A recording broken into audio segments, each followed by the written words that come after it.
Un coach stratège, écoute, depuis l'origine, c'était quelqu'un qui avait une conscience, comme je l'avais à l'époque quand j'étais encore consultant, que nos clients arrivaient avec des demandes, comment dire, ambiguës. À la fois, ils nous demandaient de les accompagner dans le changement et à la fois, ils montraient des signes de non-changement que, en général, dans le monde du conseil ou de la psychologie, on appelait la résistance. Moi, j'avais l'intuition que c'était pas tout à fait juste parce que ce que je comprenais déjà à l'époque des systèmes vivants, c'est-à-dire une personne, une équipe, une organisation, c'est qu'on est en recherche permanente d'équilibre entre ce qui change, la conserve, ce qui nous permet d'évoluer, de grandir, d'apprendre, et notre besoin aussi de conservation, de stabilité, de sécurité.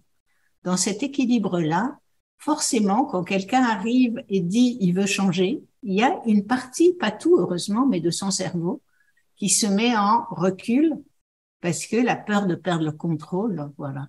Donc déjà à l'époque, c'était quand même ce qui m'avait motivé à regarder, c'était quoi ce nouveau métier pour l'appeler coach, et un coach qui serait stratège avec cette demande-là, puisque notre rôle est d'aller avec la demande de changement de nos clients.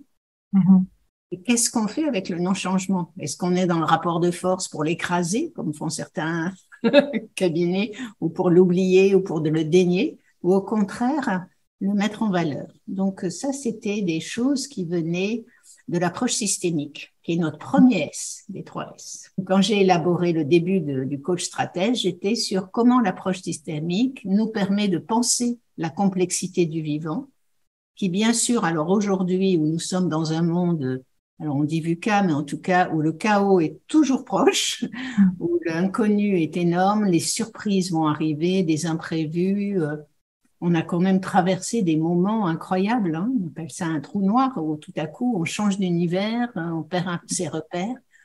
Donc ce qui était déjà vrai il y a 30 ans pour ceux qui étaient dans une réelle dynamique d'innovation, l'est vrai aujourd'hui pour l'ensemble de nos clients. Donc cette réflexion sur le coach stratège méritait d'être prise. Et en l'écrivant sur l'approche systémique, comment ça permet de voir les enjeux de relations derrière les enjeux business de nos clients, des enjeux profonds derrière les enjeux personnels de développement, il y a de la relation avec les autres. Donc j'ai commencé à écrire sur l'approche systémique pour rappeler en quoi elle nous permet comme ça de trouver la qualité des relations, les alliances possibles, la marge de manœuvre, voilà, toutes des choses qui nous permettent de penser, de comprendre dans quoi est notre client, de le situer vraiment dans son monde relationnel et pour l'entreprise dans son écosystème pour pouvoir avoir une stratégie intelligente et trouver le changement et le non-changement tout en tenant compte de l'homéostasie. J'ai pris le mot coaching parce que c'était le mot qui passait bien en marketing, mais je savais qu'il serait toujours à définir. Mais en tout cas, c'était assez... comment avoir une approche qui est à la fois une pensée autre pour sentir des émotions différentes et agir différemment. C'est cet alignement pour les personnes. Et du coup, notre approche de ce métier, de la stratégie, a été une approche tête-cœur-corps, qu'aujourd'hui j'appelle 3S, pour que ce soit plus clair de quelle partie de la tête il s'agit. Et en l'écrivant, les 3S se sont présentés à moi, un après l'autre. Donc, comme je te l'ai dit, le premier, c'était la pensée systémique, qui est capable de sortir de juste de l'analyse des faits en découpant. Hein. Tu découpes un problème et puis tu vois, tu cherches la cause. En systémique, tu sais qu'il y a de la complexité, donc tu as beau découper, c'est pas juste complexe, compliqué, c'est complexe, c'est différent. Donc, tu n'arrives jamais à trouver une cause, tout est en interaction, en boucle circulaire. Mais en même temps, il y a cette force incroyable de savoir qu'un petit pion dans le système a aussi, quand il bouge, de l'influence sur tous les autres. Donc, c'est une façon de retrouver son pouvoir plutôt que de penser la soumission ou la rébellion pour échapper à ce système qui nous écrase. C'est de savoir qu'on en fait partie et que quand on dit l'entreprise, ben, c'est des êtres humains ensemble.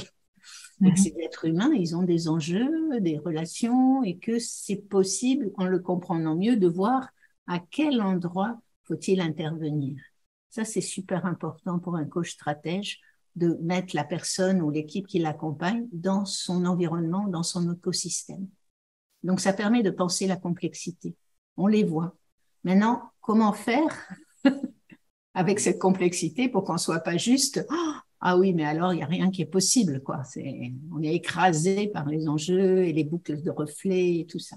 On est pris dans des interrelations et on est soit se sent tout le monde nous demande des choses, ou on se sent très seul, ou on se sent isolé, mais en tout cas, tout ça, c'est intéressant de le décoder et de le partager au sein d'une équipe et même d'une organisation pour voir c'est quoi notre culture de relation. Et est-ce qu'on peut arriver à ce fameux puisqu'un système vivant, ce qui le caractérise, hein, c'est la loi de la forêt. Il y a bien sûr des parties de jungle, mais à 80%, c'est de la coopération. Coopérer, ça veut dire œuvrer ensemble. Donc, quelle est la qualité des relations qu'on a entre nous ou que la personne que j'accompagne a avec son environnement qui lui permet de œuvrer avec les autres?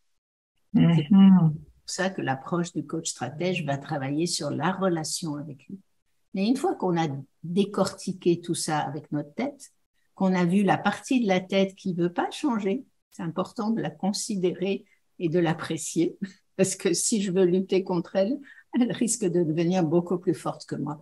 Et du coup, il y a eu pour moi ce deuxième S qui a bombé dans mon esprit, qui est l'approche symbolique, de faire un détour par les symboles, les histoires, les poésies, la musique pour toi par exemple, mais les photos, les films, les dessins qu'on peut faire, nos créations, les gens qu'on admire, vois, toute la partie jungienne, les archétypes, toute cette subtilité qui permet non seulement de voir les polarités, la complexité qui nous entoure, mais aussi comment les relier, puisqu'un symbole, ça relie l'ombre et la lumière, le chaud et le froid. Ça dit qu'il n'y en a pas un qui est bon et l'autre mauvais. On sort, on arrive dans le et. L'approche systémique parle du et. Elle ne parle que de ça, du et, des interactions. Mais en passant par le symbole, on commence à vivre dans son cœur, dans ses tripes, qu'est-ce que ça fait de savoir qu'il y a de l'ombre et de la lumière, que je suis effectivement déchirée entre différents besoins. L'entreprise veut à la fois être efficace et en même temps être un lieu qui protège ses employés, veut à la fois être dans le bien-être aujourd'hui, tous les enjeux écologiques, et en même temps, il faut bien gagner sa croûte, quoi. Faut attirer des investisseurs, tu vois, tous ces tiraillements qu'on voit dans le systémique, dans la symbolique, ça devient plus un tiraillement, ça devient quelque chose qui pourrait se réconcilier, se rapprocher pour inventer une voie nouvelle. Donc vraiment, ce deuxième S, il est super important dans l'approche du coach stratège aujourd'hui. Mais il me manque quelque chose dans l'approche stratège. Il me manque le mouvement, il me manque le corps. Et là, j'ai eu le cadeau d'avoir sensoriel, passé par le sens, qui est joli parce que le mot sens, tu vois, il traverse les trois. Le sens en systémique, c'est le sens qu'un système vivant donne, qui est de préserver la vie, de continuer à grandir. Enfin, voilà, on trouve ce sens meaning. Enfin, le sens au niveau du cœur et de l'approche symbolique, c'est profondément la connexion à l'essentiel pour moi, l'unicité. Et le sens au niveau du corps, c'est tous mes sens, mes 6 sens, les 5 et le 6, qui me permettent, même avec le cerveau de la peau, de sentir des choses, d'écouter autrement le non-verbal, les gestes, et puis surtout la mise en mouvement. Dans l'approche du coach stratège, on ne se contente pas de penser ce qu'il y a à faire, ni de vérifier que c'est bien connecté à ce qui compte pour la personne. C'est vraiment dans le coaching, c'est au cœur de l'approche coach, c'est ce qu'il choisit, mais qui choisit avec son cœur et à un niveau de sa source, tu vois, encore un S, sa source de vie. Et donc, le coach stratège, il va utiliser tous les sens des 3 niveaux, mais aussi au niveau du corps, les ressentis, le déplacement dans l'espace, qui permet de penser avec une autre partie du cerveau. Les neurosciences nous apprennent beaucoup de choses sur le coach stratège. Donc, elles viennent confirmer des intuitions d'il y a 30 ans. Et puis, il y a toute cette approche prototype que j'aime beaucoup. Parce que ce que crée la promesse pour moi du coaching, je pense que pour toi aussi, sinon tu n'aurais pas évolué, c'est l'autonomie de nos clients. Que ce qu'ils ont fait à travers le laboratoire, c'est comme un laboratoire d'expérimentation pour moi, des sessions de coaching. ce soit individuel ou collectif. On tente, on expérimente dans le coaching, on débriefe, on regarde si ça parle à tous les niveaux. Est-ce que je le sens à tous mes niveaux? Est-ce que ça a du sens pour moi? Est-ce que c'est vraiment ça que je veux produire dans le monde? Et puis on l'améliore, puis on le reteste, et puis on le propose au monde quand on sent que c'est chouette, quoi. Et derrière tout ça, il y a cette approche du non-changement qui est de donner une sécurité supérieure. Plutôt que de rester dans la sécurité ancienne, auquel je me cramponne, mes habitudes, je sais que ça va mal finir, hein, parce que c'est pas la première fois que je vis ça mais je le fais parce que c'est plus rapide, tu vois. Souvent les clients nous disent oui, mais c'est rapide, mais il faut le refaire parce que ça n'appelle pas ce que tu voulais. Les leaders du vivant sont des co-leaders. Parce que le grand secret, c'est de travailler avec les autres, de savoir qu'un jour, je peux avoir un doute.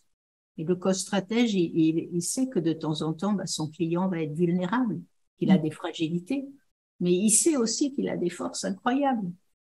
Et il sait aussi qu'il est capable d'apprendre des choses qu'il n'a encore jamais faites, parce que nous l'avons fait pour nous. Ça, c'est le chemin du développement professionnel de chaque coach, de se faire déjà accompagner dans sa propre stratégie pour être tête, cœur, corps et pouvoir de temps en temps dire qu'il ne sait pas. De temps en temps dire, on va tenter, on va voir. Et puis de temps en temps, proposer une pause pour se mettre en méta et chercher avec son client comment on va en sortir. Il y a beaucoup d'humilité dans ce métier.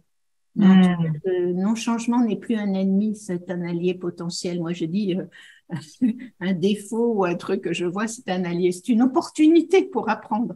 Donc, voilà, quand on a ce sourire, c'est une invitation à être au plus proche de la vie, au plus proche de regarder une fleur pousser, de pouvoir être, grâce à ce sourire, dans une forme de tendresse vis-à-vis de soi, de complicité avec nos clients, avoir cette simplicité au niveau du cœur et pouvoir écouter dans tout ce fracas des infos qu'on a, se mettre parfois en silence, encore à notre aise, pour écouter ce que murmure notre cœur, notre intuition, ce que notre corps nous dit, ce qu'on appelle les signaux faibles, et mettre tout ça en alerte ensemble. Alors, un coach et son client dans une relation à deux, une équipe, tout un collectif, au début soutenu par le coach, puis qui apprennent à le faire entre eux, une organisation qui devient vraiment apprenante et qui peut sourire de fait que, oui, on a fait une erreur,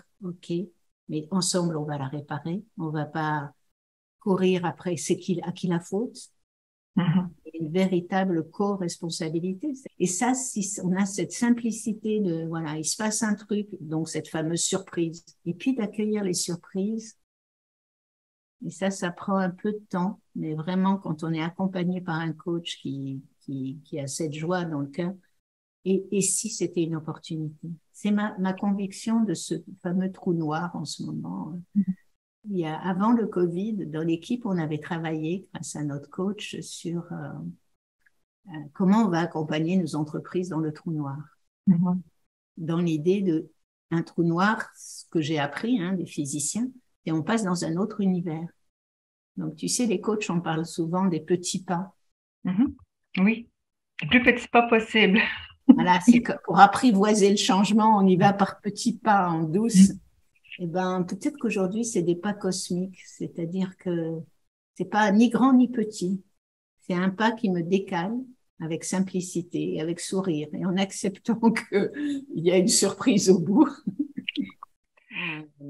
Ouais. Changer d'univers pour changer ma façon de percevoir, de vivre mes émotions, d'aimer, tout simplement. Mais ces trois petits S se sont imposés simplement en regardant ce qu'il y avait à faire, quoi. C'est aussi comme ça qu'on peut voir que nos clients sont dedans. C'est-à-dire, ça a été suffisamment simple ce que nous avons fait. C'est-à-dire qu'ils n'ont pas besoin de questionner encore et que c'est facile pour eux de le communiquer à leurs équipes. C'est simple, voilà. C'est pas du jargon, c'est pas des grands machins théoriques. Ça parle au cœur tout de suite et à la tête. Bon, ça rentre dans des actions qu'on va pouvoir faire. Ils ont le sourire et les petits yeux pleins d'étoiles. Ça, c'est un grand bonheur. Moi, chaque fois que j'ai des gens qui me disent, ah, mais je savais pas que mon équipe était capable de tant d'intelligence. Super, j'ai envie de marquer. Mais il a le sourire, ils ont tous le sourire. Et puis, ben, le côté surprise. Les surprises, il faut les transformer. Mais j'ai vraiment une amie très chère qui m'a entendu j'adorais quand elle disait, on n'est pas à l'abri d'une bonne surprise.